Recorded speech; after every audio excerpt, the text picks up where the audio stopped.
Suatu hari di pasar Baghdad yang ramai, seorang saudagar kaya datang menghadap Raja Harun ar-Rasyid dengan wajah kesal. Baginda Raja, saya merasa tertipu. Saya menyewa seekor keledai dari seorang petani. Tapi ketika saya beristirahat di bawah bayangan keledai itu, si pemilik justru meminta bayaran tambahan. Bayaran tambahan untuk apa?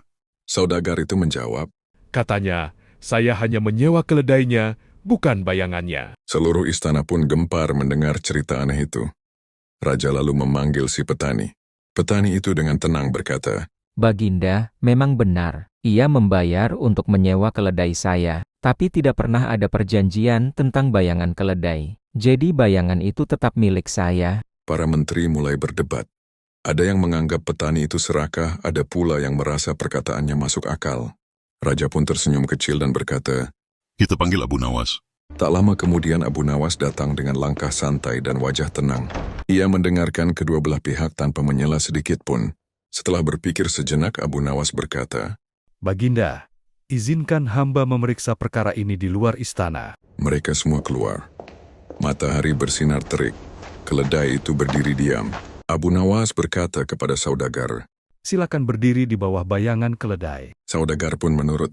Lalu Abu Nawas berkata kepada petani, Sekarang, karena bayangan itu milikmu, silakan pindahkan bayangan itu dari saudagar. petani kebingungan. Bagaimana mungkin aku memindahkan bayangan, Tuan?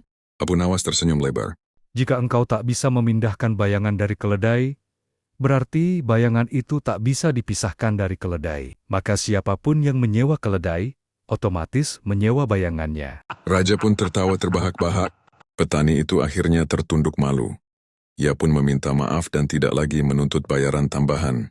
Raja berkata, Hari ini kita belajar bahwa keserakahan sering membuat orang terlihat bodoh.